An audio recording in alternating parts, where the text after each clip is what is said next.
for that.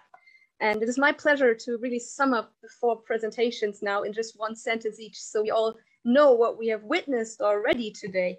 And we've heard first Gesine Meissner with talking about the role of the ocean in the plastic age. Afterwards, we've seen Marcella Hansch talking about the innovation or the importance of innovation and especially impacting the future generations. But I think the future generations is a topic that was embodied in all of the presentations. And Ingrid Sagers talked about implementing circular economy and the importance of the choice of materials that we deal with on a daily basis. And our last presenter, Dr. Janet Kabeberi Machiera, talked about the empowerment and creating entry points for people to get empowered and to empower others.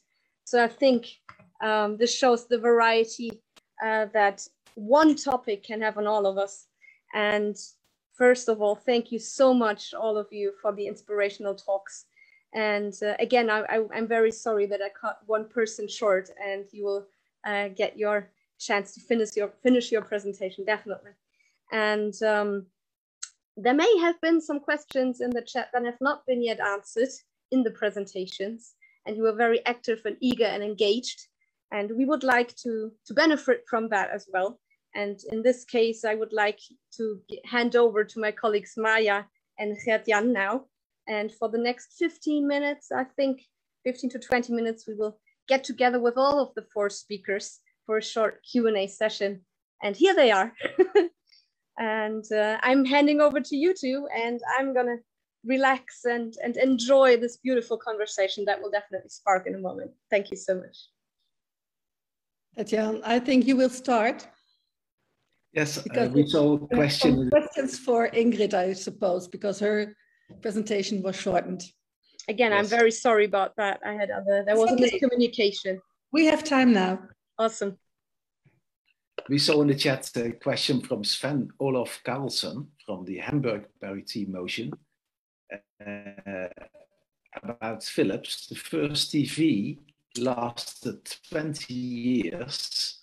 The next flat TV only 2 years, and each less costly to replace. And the question to Ingrid is, how is circular economy possible when we have products like TVs and mobiles, phones, etc., with shorter life cycles?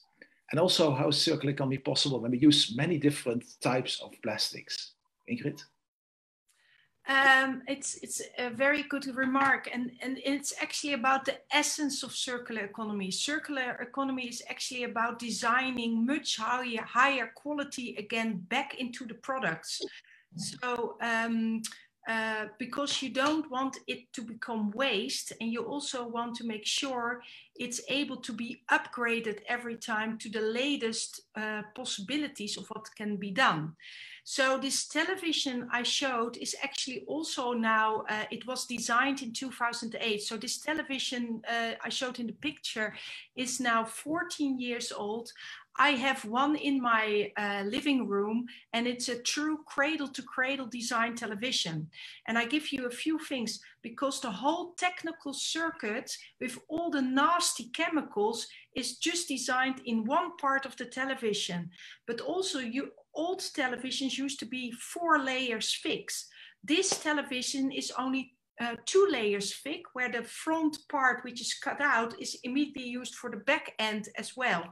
And so it was completely differently designed, and it's still running strong. And actually you can plug and play with it. So you can take the current technical circuit out and upgrade it to the latest technology. So you can actually now watch Netflix on it. That didn't exist about 15 years ago. So that's one thing. And then the question on plastics is also on the essence.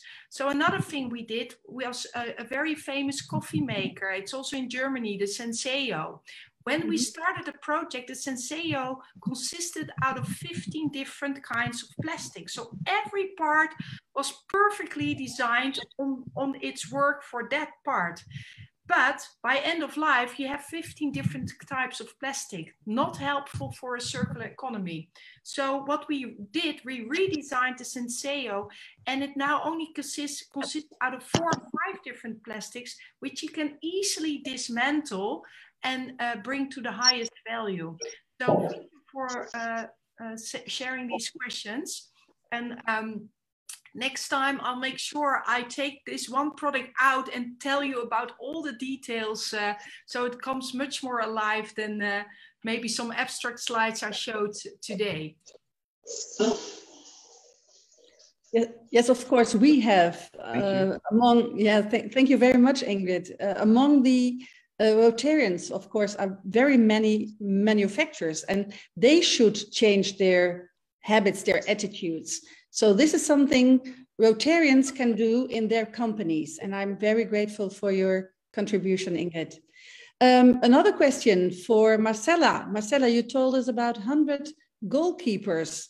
They are very interesting for Rotary, of course. What could we as Rotarians or Rotary clubs do with so many people that can make a difference? Yeah, I think it's a great network. It's not all about plastic, of course, but it's all dedicated to the SDGs. There were so many different projects, some really like startups, some regional projects. A lot of people also from Africa were over there. So I think it could be a great network. I think we have our next meeting in a couple of weeks. I can just ask if there would any chance to connect to the Rotary network, because I think it could be definitely a benefit. Yeah, would be great. We'll keep in touch. Okay, next question, Gert-Jan. Yes, it's a question from Magda Kirgis from Egypt, Cairo. She said, if we need to close the gap, what about stopping the manufacturing of plastic bags and find alternatives? Maybe this is a good question for Gesine, because she worked as a politician in the European Union, and maybe you, inside the United Nations, you can also find ways how we can influence the industry to find better alternatives. Yes, exactly. That's what I made even a proposal, an answer in the chat, actually. Well, it's that we talked about forbidding plastic bags to be produced at all in the European Parliament. And then we found out it's not that easily manageable, not because we don't want to shut any factory down, but for example, the very thin plastic bags are not replaceable up to now. The thin plastic bags we use for food in the supermarket. Then, of course, we can have a behavior change. Everybody has a bag around, maybe a wooden bag or a cotton bag, whatever, and doesn't use it anymore, or uses little boxes to have sausage and cheese and so on instead of plastic bags. But we know we have a lot of legislation, for example, for food safety, and we have to respect that. And that's why replacement is thinkable, and reduction is something that's obligatory, at least in Europe right now. And on the long run, of course, we won't have to have it back from the market, away from gone from the market. I try to be short and then it's complicated. But really, sometimes you have the feeling that solution is easy, but if you look at the whole picture in the politics, it can be absolutely difficult. And that's maybe the answer to this. Last but not least, we have to support, or the politics has to support all those companies who are producing in a sustainable way. I just mentioned one factory, wash products to clean the kitchen and the bathroom in Germany. They are really very good regarding reduction of plastic contents and plastic, microplastic and so on. And so if we have some good examples like that, we have to motivate others to follow them. And if I may, last but not least, I wrote something in the chat that is very important for me. In our ocean conference in Malta, Queen Noor from Jordan said, the health of the ocean is crucial for peace on earth. That's going to Janet. I think it's so important. If we all think about what we do in our daily life regarding plastic or other things that can harm the environment, if we all look at that and improve, we will really have a good future in the world for everybody. Yes, thank you, Gesine. I've got another question, and it's about politics too. In Germany, we have this refund system for PET bottles. Why is it not copied in the rest of Europe? Because it would make a difference, and maybe it could be one for the rest of the world, because those plastic bottles, of course, are valuable. They are not waste. And how do you think about that? And what can we do, or what can we change?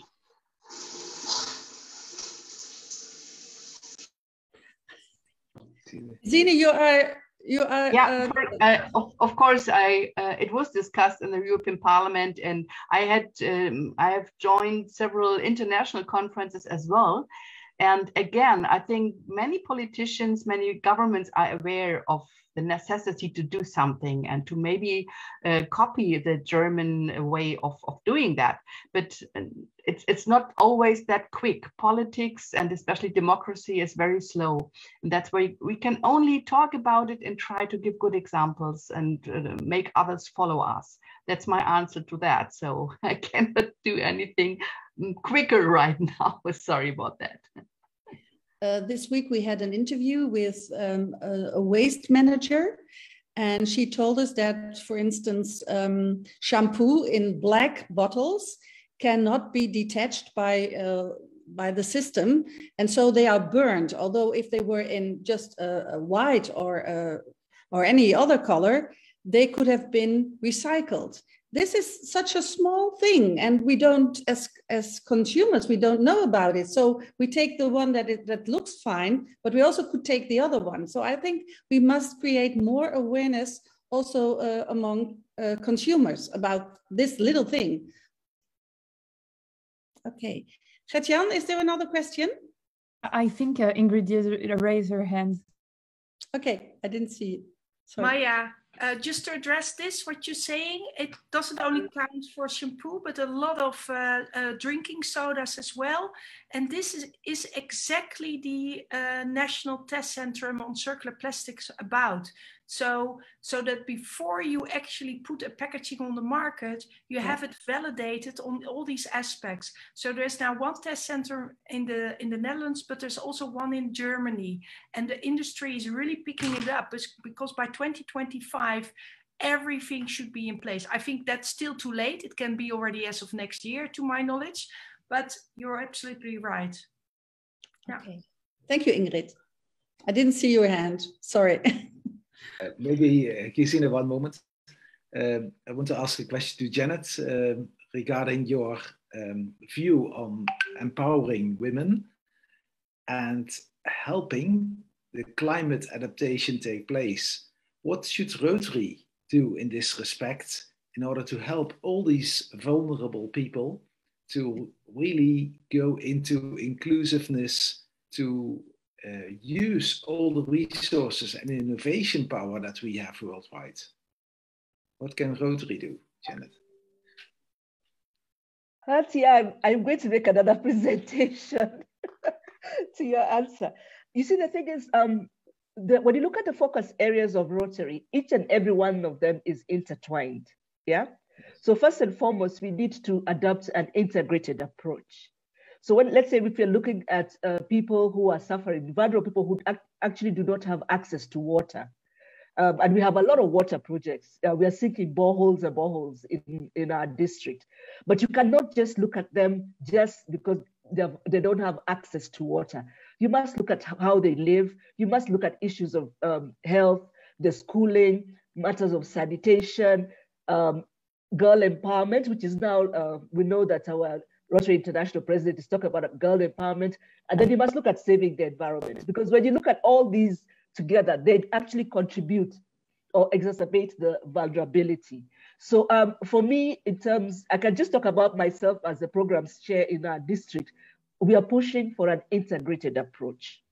Let us look at this group of people or group of peoples holistically and look at what are the challenges they are facing. And the entry point can be water, it can be education, it can be environment, but people live in a particular environment. Look at all the challenges that are focusing, which are actually causing them more and more, increasing their vulnerabilities otherwise. So we have a project called Adapt a Village, which means everybody's coming in, including you, Hatian, with the End Plastic campaign, because again, you find that the rivers are polluted. So you adopt a village and turn it around, but step by step by step, like the little boy with the starfish, step by step. but use an integrated approach. I mean, that's what I would advocate for. Yeah. Thank you very much. Thank you. Yeah. Gesine, you waved your hand. You're still yes, on mute, two short Gesine. comments. First of all, well, I already mentioned something. We can all do something in our daily life. For example, as politician, I had to travel a lot. Now, because of the pandemic, I don't travel that much. But if I travel, I have always a wooden fork, knife, and spoon with me. That is something everybody can do. And then I have already a cup, a plastic cup, but reusable for a coffee or for a drink. So if everybody does this, it's already a reduction of waste. And a second, because in the international or global sense, I think Rotary is a big player with ESRAC, especially with EndPlasticSoup, for everything that's going on right now on the UN level with the Decade, Ocean Science, Sustainable Development, and for example, in Europe with the Starfish mission. That's why I just want to repeat, I will always push for a connection, cooperation, because that's what we need worldwide with UNEP, with everybody, and then we can achieve something. Together we are really strong. That's what we have to take in mind. Thank you so much. We can almost wrap up, Maria. Yeah. One thing is that many people asked for the presentations. Yeah. And of course, we will try to send the summary of those, make it available in the welcoming screen that you have seen. And when you want us to approach you, please send us an email or send your email in the chat. That will help us to contact you. And when you have other questions, please put them in the chat for the next 10 minutes. Then we will answer them by email. I think that's also good.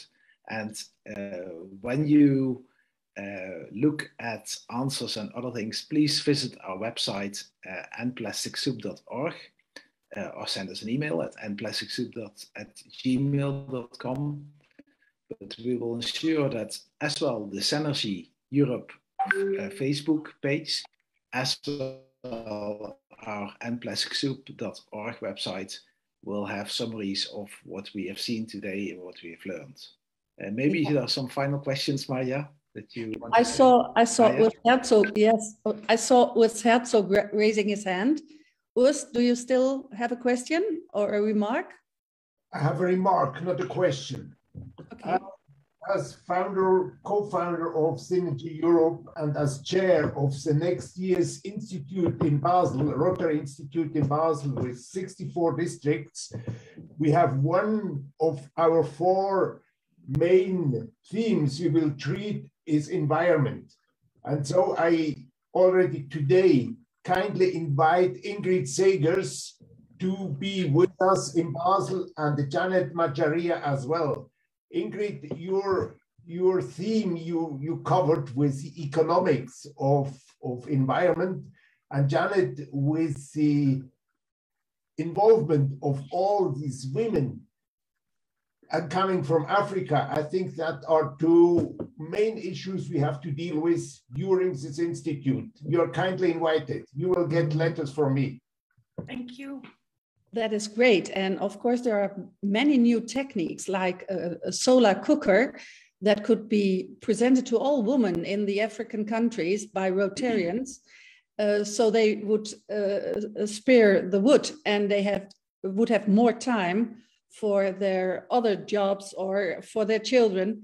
I would like to invite you to learn more about solar cookers. They are not expensive. And they are really a big challenge for Rotarians to donate to clubs in Africa or worldwide. Okay, I think, Gert-Jan, this is the end, or is there still a question? No, I just wanted to say thank you to all, and especially also to Marcella, because of her contribution of innovation, data use, and the use of education as a means to help young people give us the example. I think we all agree that that's where we should start, because the children can educate the adults. Thank you. Thank you, Marcella. Yeah, and of course, thank you, Gesine. Thank you, Gert-Jan. And I had a proposal. What we'll do in the World Cleaning Day in the 18th of September. Do you have any ideas how to connect together to celebrate this day. Yes, that's the next topic, Ildus from Russia. Thank you very much. We will cover that. So let's move to the next slides. Thank you, Kim, for sharing. Yes, first of all, we have, during these synergy meetings, we not only want to give you information and other sharing, but we also would like to give you some call to actions. And one of the call to actions is that we would like you to support EndPlasticSoup, the global environmental project initiative for Rotary. Join us as a participant club and stop and solve the plastic pollution problem. So please visit our website endplasticsoup.org or send us an email. And if your club wants to participate, please send us an email and we will contact you and help you to do that. Maybe the next slide. And this is where Ildus was talking about. Soon, it's World Rivers Day. But in Europe especially, and maybe all over the world, we also have something called World Cleanup Day. World Cleanup Day is on the 18th of September. And World Rivers Day, the United Nations World Rivers Day since 2005, I think, is on the last or the fourth Sunday of September. This year, it's 26th of September. And we as Rotarians want to have actions on these dates, not just for awareness, but also as a start to restore our rivers. Because our rivers are much more than just polluted by plastic. They are polluted by chemicals, heavy metals, etc. And that's where they cause problems with hygiene, they cause problems with sanitary, and they cause problems with drinking water and irrigation of the agricultural land around the rivers. We've seen Rotary clubs in action. Magda is among us for Egypt, for the Nile. And when we work together with other organizations, inside and outside Rotary, when we work together with NGOs like Everwave, like Bye Bye Plastic Bags, I think we can make a start to really do that. And on these dates, we would welcome you all to take an action to do a cleanup, which is not our purpose in life. It's our purpose to make everybody aware. And in Belgium and in Holland, we will take action on the totally destroyed area in the French part of Belgium, where we work together with River Cleanup, a big worldwide organization. And with 500 volunteers, we will go on World Rivers Day to that area to clean up and help the poor people there, because 40 people died in this town alone. And that's where the climate disaster really hit us. Yeah? Today we have the Rhine cleanup, Maya. Maybe you can tell something about that, or the plans in Germany? Well, the Rhine cleanup has already started. So if you want to clean up today, then go to the River Rhine and help the people there. Last year, there were more than 35,000 people on the sides of the River Rhine. And I look at the time now, I think I have to run and change my clothes and help to clean up River Rhine. But that's not the only thing. You can also inform. You don't have to clean up yourself. You can have an information booth and inform people about the challenges we have and the big pollution in the rivers. So together, we can start. We can start today, step by step, but together. We can refuse single-use plastic. We can reduce single-use plastic. We can create awareness among our families and among our friends. Join EndPlasticSoup, and now join the next speaker for the next meeting from Synergy Europe.